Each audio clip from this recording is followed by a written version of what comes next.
അത്ഭുതകരമായ നടി. ഞങ്ങൾ ഒരിക്കലും അവളെ ഉപേക്ഷിച്ചിരുന്നില്ല. അവളാണ് ഞങ്ങളെ ഉപേക്ഷിച്ചത്. കമൽഹാസൻ. മലയാളം, തമിഴ്, തെലുങ്ക്, കന്നഡ എന്നീ ഭാഷകളിലെ സിനിമകളിൽ ശ്രദ്ധേയമായ വേഷങ്ങളിലൂടെ പ്രേക്ഷകർക്ക് പ്രിയങ്കരിയായ നടിയാണ് അഭിരാമി. 1995 അടൂർ ഗോപാലകൃഷ്ണന്റെ കഥാപുരുഷൻ എന്ന ചിത്രത്തിൽ ബാലതാരമായി അഭിനയിച്ചുകൊണ്ടാണ് അഭിരാമി അഭിനയ രംഗത്തേക്ക് വരുന്നത്. പത്രം, മില്ലേനിയം സ്റ്റാർസ്, ഞങ്ങൾ സന്തുഷ്ടരാണ്, ശ്രദ്ധ തുടങ്ങിയ ചിത്രങ്ങളിലൂടെ മലയാള സിനിമയിൽ അഭിരാമിക്ക് വലിയ അംഗീകാരം ലഭിച്ചു. അർജുൻ നായകനായ വാനവിൽ എന്ന സിനിമയിലൂടെ തമിഴിലും ചുവടുറപ്പിക്കാൻ നടിക്ക് സാധിച്ചു. കമൽഹാസന്റെ വിരുമാണ്ടി എന്ന ചിത്രത്തിലെ മധുരക്കാരിയായി ഗ്രാമീണ പെൺകുട്ടിയുടെ വേഷം അഭിരാമിക്ക് വലിയ പ്രശംസ നേടിക്കൊടുത്തു.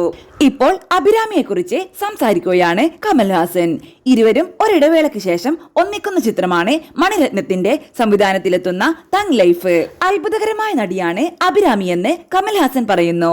സിനിമ ഒരിക്കലും അഭിരാമിയെ ഉപേക്ഷിച്ചിരുന്നില്ലെന്നും അഭിരാമിയാണ് സിനിമയെ ഉപേക്ഷിച്ചതെന്നും കമൽ പറഞ്ഞു. അഭിരാമിയുടെ അഭിനയം ഡബ്ബിംഗ് സമയത്ത് താൻ കാണാറുണ്ടെന്നും അപ്പോൾ തന്റെ അഭിനയം മറന്നുപോലും താൻ അവരുടെ അഭിനയം നോക്കി നിൽക്കുമെന്നും അദ്ദേഹം കൂട്ടിച്ചേർത്തു. തങ് ലൈഫിന്റെ ഓഡിയോ ലോഞ്ചിൽ സംസാരിക്കുകയായിരുന്നു കമൽഹാസൻ. അത്ഭുതകരമായ നടിയാണ് അഭിരാമി. അഭിരാമിയുടെ പേര് പറയുമ്പോൾ ഇവിടെ വെൽക്കം ബാക്ക് എന്ന് പറഞ്ഞില്ലേ? എന്നാൽ ഞങ്ങൾ ഒരിക്കലും അവളെ ഉപേക്ഷിച്ചിരുന്നില്ല. അവളാണ് ഞങ്ങളെ ഉപേക്ഷിച്ചത്. അവരുടെ അഭിനയം ഞാൻ ഡബ് ചെയ്യുന്ന സമയത്ത് കണ്ടിട്ട് എന്റെ ഡയലോഗ് വരെ മറന്നുപോയി. വിരുമാണ്ടി എന്ന സിനിമയുടെ സമയത്ത് തന്നെ അത് നടന്നിട്ടുണ്ട്. വിരുമാണ്ടി എല്ലാം ചെയ്യുന്ന സമയത്ത് ഞാൻ പല സീനും അത്ഭുതത്തോടെ നോക്കി നിന്നിട്ടുണ്ട്.